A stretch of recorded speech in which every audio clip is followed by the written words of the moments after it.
부안 줄포면 사무소에 이완용의 공덕비가 보관됐다는 이야기가 밝혀지면서 찬반 논란이 일고 있습니다. 20여 년 동안 창고에 보관된 공덕비를 어떻게 처분할지 관심이 모아지고 있습니다. 이완용 공덕비 처리를 두고 다양한 여론이 형성되고 있는 가운데 친일 잔재를 청산하자는 의견과 교육 목적을 위해 보존하자는 의견 등이 나오고 있습니다.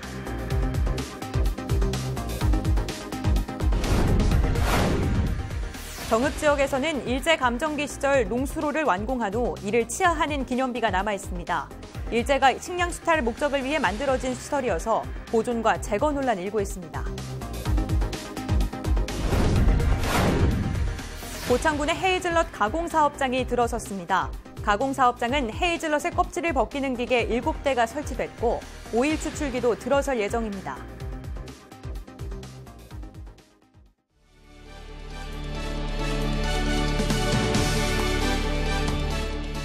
시청자 여러분 안녕하십니까? 헬로티비 뉴스 전북 시작합니다. 첫 소식입니다. 부안 줄포면 사무소에 이완용의 공덕비가 보관됐다는 이야기가 밝혀지면서 찬반 논란이 일고 있습니다. 20여 년 동안 창고에 보관된 공덕비를 어떻게 처분할지 관심이 모아지고 있는데요. 먼저 부안 줄포면에 이완용의 공덕비가 보관된 이유를 알아보겠습니다. 보도에 박종호 기자입니다. 부안군 줄포면 사무소입니다. 지난해 신축된 이곳 창고에 을사오적 가운데 한 명인 이완용의 공덕비가 보관돼 있습니다. 줄포면에 공덕비가 있는 이유는 지난 1898년 전북 관찰사로 부임한 이완용이 부안군에 큰 재해로 이재민이 발생하자 제방을 만들도록 지시했고 당시 유진철 부안군수와 주민들이 이완용의 구호 사업을 기리기 위해 공덕비를 만들어 현재 장성동에 세운 겁니다. 그래서 관찰사가 여기 방문을 해가지고 이재민 구호 활동하고 걔한테 방조제 축조 이것을 지시를 하게 되죠. 축조가 끝나고 나서 이제 주민들하고 유진철 군수가 그러면 공덕비를 하나 세우자 이렇게 합의가 돼가지고 1899년도에 이렇게 세우게 되죠. 시간이 지나 개인이 소유하고 있던 공덕비를 지난 1973년 줄포면장이었던 김병기 씨가 그 당시 돈으로 3,000원을 주고 구매해 면사무소 뒤편에 세웠습니다. 이후 1994년 일제 잔재 없애기 운동으로 결국 철거되면서 20여 년 동안 창고에 보관된 겁니다. 공덕비 존치를 두고 없애자는 주장과 남겨놔야 한다는 주장이 대립되고 있는 가운데 이 소유권에 대한 문제도 대두되고 있습니다. 공덕비를 줄포면 사무소가 보관하고 있지만 김병기 면장이 공덕비를 구입한 돈의 출처가 명확하지 않기 때문에 지자체에서도 처리하기 어려운 상황입니다. 국민들이 토론을 거쳐서 거기서 방안을 이렇게 대안이 나와야지 지자체에서 우리 지자체만 특수성으로 있는 것이 아니잖아요. 그렇기 때문에 우리 지자체에서 앞장서서 하기에는 무리가 있고 이 문제는 제가 보기에는 정부에서 나서서 이것을 공론화시켜서 을사오적 가운데 한 명인 이완용을 위해 만든 공덕비. 이 존치 여부에 대한 찬란 논반이 뜨거워지고 있습니다. 헬로티비 뉴스 박종호입니다. 이 같은 이완용 공덕비 처리 문제가 일고 있는 가운데 정읍 지역에서는 일제 감정기 시절 농수로를 완공한 뒤 이를 치하하는 기념비가 남아 있습니다. 일제가 주장한 근대화 치정물이 사실상 식량 수탈 목적을 위해 만들어진 시설이어서 이곳 또한 보존과 재건 논란이 일고 있습니다. 김남호 기자가 취재했습니다. 정읍시 태읍면에 위치한 동진강 상류 김제 간선 취입문입니다. 이곳에서는 매년 4월이면 호남 평야에 천물을 공급하며 본격적인 영농급수에 들어간다는 백파제 통수식이 열립니다. 백파제 통수식이 열리는 곳 인근에는 일제강점기 시대 농수로 완공을 기록한 기념비가 자리하고 있습니다. 이 지역 주민들은 일제강점기 시대에 시작된 농수로 공사는 호남 평야 식량을 수탈하려는 의도가 있었다고 주장합니다. 여기에 있는 이 탑은 우리 일제의 36년 그 아픔의 치욕의 아픔의 상징인데 굳이 이게 필요하다면은 후손에 대한 교육 가치가 있다면은 장소를 여기가 아닌 다른 장소, 이 인근 옆에로 옮겨가지고 하나의 그 교육 장소로 활용을 하시고. 기념비에는 일제강점기 시절인 1926년 4월 착공해 13개월 만인 1927년 5월 수로를 완공한 것으로 기록되어 있습니다. 기념비에는 당시 공사 관계자들이 모두 일본인 이름으로 게재되어 있습니다. 정읍시 관계자는 무조건 철거보다는 일제강점기 교육 자료로 활용해야 한다는 입장입니다. 일제강점기에 조성된 시설물을 없애고 민족 정기를 바로 잡는 일도 중요하지만 일제강점기에 조성된 어떤 시설물들을 보존해서 다시는 우리 민족에게 이런 아픈 역사가 되풀이되지 않도록 역사 교육의 자료로 활용하는 것도 한번 검토해볼 필요가 있다 이렇게 생각이 듭니다. 왜 이런 시설물을 들어서게 됐는지 우리 민족의 아픈 역사를 기록해서 거기 안내판 하나 설치하는 것도 여기를 찾는 탐방객들에게 좋은 그런 참고 자료가 될 것으로 생각이 듭니다. 김제와 정읍, 부안 지역까지 드넓은 평야의 농수를 보급하는 시작점에서 아픈 역사를 되새기게 하는 상징물. 일제 수탈 내용을 포함한 안내문을 추가해 근대화의 치정물이 아닌 수탈의 역사를 알릴 수 있는 교육 자료가 되어야 한다는 목소리가 높아지고 있습니다. 일제강점기 시절 근대화 치정물이 식량 수탈의 상징물이라는 아픈 역사의 교훈이 될 수 있도록 후속 조치가 필요해 보입니다. 헬로티비 뉴스 김나우입니다. 앞서 보도해드린 이완용 공덕비 처리에 대해서 지역민들은 어떻게 생각하고 있을까요? 여론은 지금을 통해 이진철 기자가 보도합니다.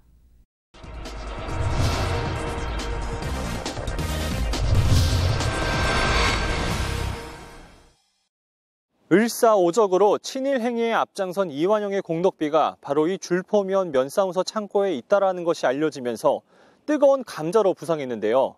이와 관련하여 지역민들은 어떤 생각을 갖고 있는지 여론은 지금을 통해 직접 물어보겠습니다. 먼저 이완용의 공덕비가 있는 줄포면 주민들의 의견을 물어봤습니다. 공덕비가 철거된 지 30년이 지나 존재에 대해 모른다는 의견이 많았지만 친일 행적자의 공덕비를 없애야 한다는 의견이 우세했습니다. 못 들어봤는데 이제 면 직원들이 이제 그 살살 해버린가 그런 소리는 아예 안 들어봤는데 지금 새로 면사무소 지어가지고 그걸로 갖다 놨어? 그거 안 되지 갖다 놓은 것은 전부 나쁘다고 생각하지 좋다고 생각할 사람 없을 거예요. 누구나 다 없이 아주 그 뭐 친일파 그거 못 이겨요. 아니 친일파 그런 거 놔두니 차라리 유공자 못 찾는 유공자 하나 찾아서라도 멋을 하나 세워 몰릴까 그 친일파 놔둬서 못 이겨요. 별로 기분 안 좋죠. 왜 안 좋지? 아니 나라 팔아먹은 반역자 공덕비가 여기 있었으면 안 좋죠. 뭐 면사무소가 있다는 것은 좀 관공수잖아요. 근데 잘못됐다고 생각은. 다른 지역 주민들의 의견도 물어봤습니다. 줄포면 주민들과 마찬가지로 친일파의 물건에 대해선 청산해야 한다는 의견이 줄을 이었습니다. 저는 없앴으면 좋겠어요. 어차피 교과서로도 배울 수 있고 이제 저희 나라한테는 별로 좋은 것도 아니니까 그냥 없앴으면 좋겠어요. 역사에도 다 나와 있잖아요. 아무리 잘한 일을 했다 했더라도 친일파인 걸 다 밝혀줬고 그리고 또 그 비에는 자기가 잘한 것만 적어놨으니까 그건 당연히 없애는 게 맞다고 생각합니다. 일단 친일파로서 우리나라를 팔고 그런 행위를 했는데 그 사람의 업적을 기리는 아무튼 그런 거를 준다는 게 좀 좋지 않은 것 같아요.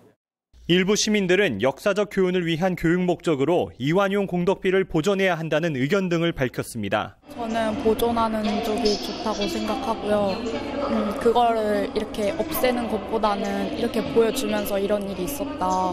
그렇게 알려주는 것도 좋다고 생각해서 보존하는 쪽이 좋다고 생각해요. 저는 그냥 남겨야 한다. 왜? 그냥 진짜 그 말대로 그래야 다들 알고 그런. 문화재에 따라 성질에 따라서 다르겠지만 정말로 그걸 오히려 어떤 것을 더 남겨가지고 우리 후손들의 교육을 위해서 남길 수 있다면 남겨야죠. 없애는 것은 별로 좋지 않다고 봐요. 뭐 히틀러가 이게 치적을 했던 뭐 이런 것들도 지금 남아 있다는 거요. 형무소 같은 것도 남아 있고. 근데 그게 참 우리가 듣고 소화기 기운 나쁜 것도 많이 있지만 그러나 그걸 가지고 후세대들을 교육하는 데는 아주 효과적으로 쓸 수 있거든요. 무조건 없애는 건 좋지 않을 것 같아요. 보존을 해서 어떻게 잘 이용할 것이냐 하는 것이 더 중요할 것 같아요. 임시정부 수립과 3.1운동 100주년을 맞아 독립운동에 대한 관심이 더 높아지고 있는 2019년. 이완용 공덕비 처리 방안을 두고 지역민들의 관심은 더 높아지고 있습니다. 헬로티비 뉴스 이진철입니다. 어릴 적 다들 흥얼거리던 한국을 빛낸 100명의 위인들. 혹시 이 노래 기억하십니까? 노래 4절 가사 중 이런 가사가 나옵니다. 이완용은 매국, 역사는 흐른다. 을사오적 중 한 명으로 각종 친일 행위들로 생전의 부귀를 누린 이완용은 한국 근현대사의 대표적인 매국노로 기억되고 있죠. 3.1운동 100주년을 맞이한 2019년, 부안 줄포면 사무소 창고에 보관된 이완용의 공덕비의 처리 방안을 두고 의견이 분분한 상태입니다. 이완용의 공덕비로 불리는 휼민 선정비는 1898년, 현재 도지사격인 전북 관찰사로 부임한 후 생겼습니다. 매국노에 이런 선정비가 존재하는 것 자체로 부끄럽고 수치스러운 일이지만 공덕비가 세워진 배경에는 당시 부안군에 큰 해일이 발생하자 현장을 둘러보고 제방을 고치는 구호 사업을 진행한 일이 있었습니다. 그동안 일제 잔재 청산과 역사 기록이 맞서며 보존과 철거를 둘러싸고 많은 논란이 있었습니다. 물론 일제 감정기의 주요 상징물과 이완용의 공덕비를 단순히 비교할 수는 없습니다. 그리고 공덕비가 있다고 해서 이완용의 역사적 평가가 달라지거나 재평가되는 것도 아닙니다. 과거 일제 잔재 없애기 운동을 통해 철거된 후 곧바로 폐기 처분하지 않고 긴 시간 동안 창고에 보관된 것 또한 지역의 역사를 잊지 않기 위한 이유도 분명히 있을 겁니다. 한국을 빛낸 100명의 위인 중 한 명으로 꼽힐 만큼 대한민국 역사의 한 부분을 차지하고 있는 매국노 이완용. 지금도 여전히 그대로 남아있는 그의 공덕비. 우리는 어떤 모습으로 바라봐야 할까요? 지금까지 앵커 브리핑이었습니다.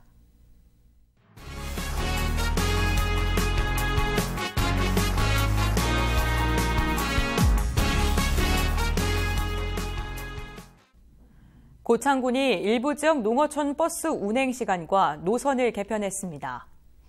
이번 노선 개편은 대산면의 영광 방면 일부 운행 노선이 신설되고 고창에서 흥덕을 운행하는 구간도 오후 7시 20분 막차 노선이 새롭게 마련됐습니다. 고창군은 지역의 환경 변화와 교통 수요에 맞춰 노선을 정비했다고 밝혔습니다. 자세한 변경 내용은 고창군 상생경제과 교통행정팀에서 안내받을 수 있습니다. 고창군에 헤이즐넛 가공사업장이 들어섰습니다. 가공사업장은 헤이즐넛의 껍질을 벗기는 기계 7대가 설치됐고 오일 추출기도 들어설 예정입니다.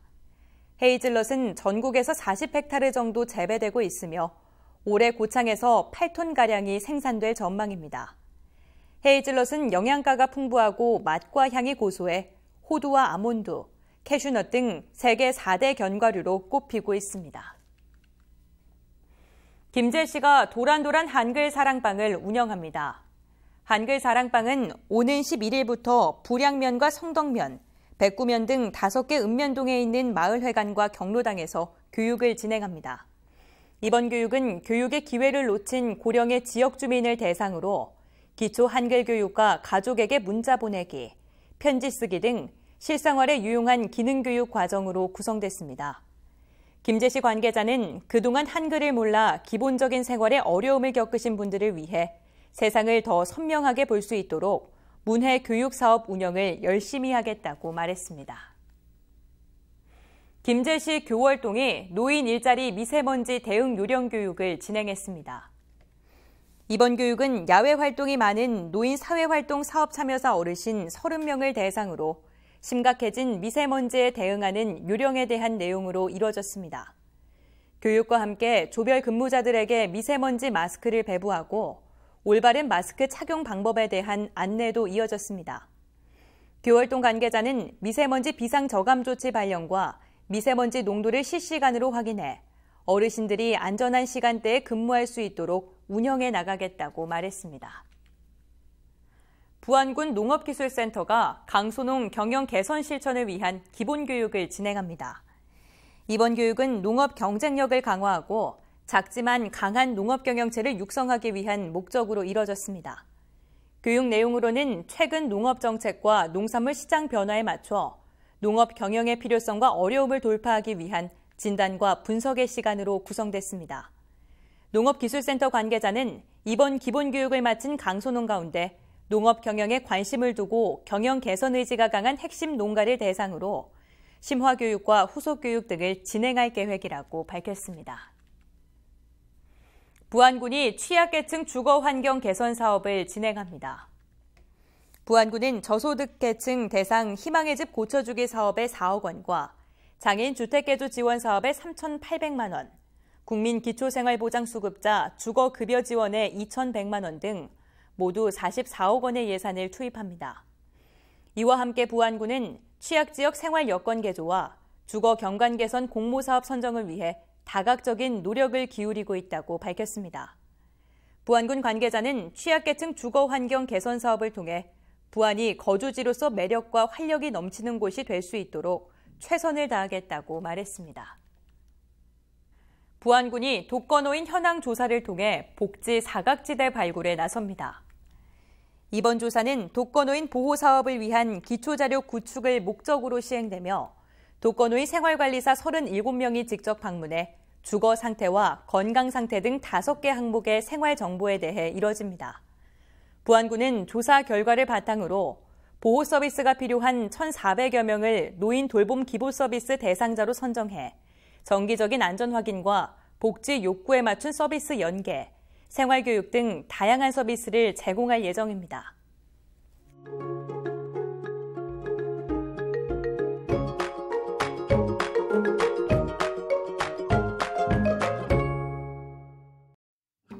북동풍이 불며 공기가 깨끗해졌습니다. 정말 오랜만에 맑은 공기를 마실 수 있었는데요.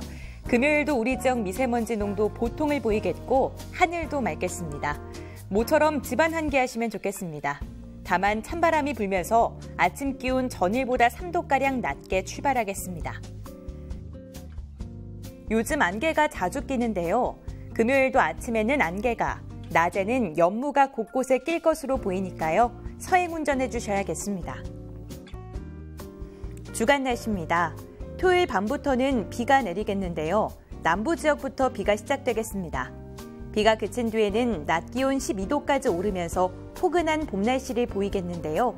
다만 일교차가 큰 날씨가 계속 이어질 것으로 보이니까요. 옷차림에 유의하시기 바랍니다. 바다 날씨입니다. 거세게 일던 바다의 물결은 시간이 흐를수록 잔잔해지겠습니다. 우리 지역 앞바다 최고 1.5m의 파고가 예상됩니다.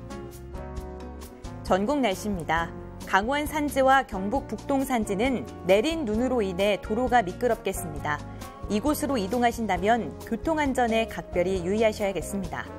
찬바람으로 인해 아침 기온 전일보다 2에서 3도가량 낮게 출발하겠습니다. 한낮에는 기온이 부쩍 올라서 16도 내외를 보이겠고요.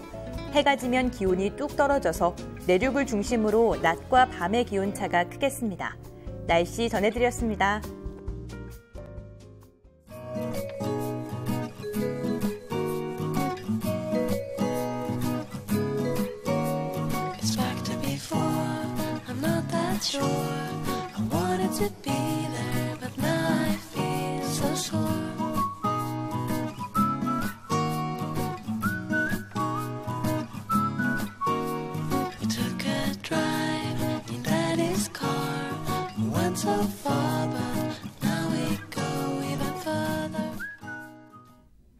이상으로 뉴스를 마칩니다. 저희는 언제나 지역 주민 여러분 곁에 있겠습니다.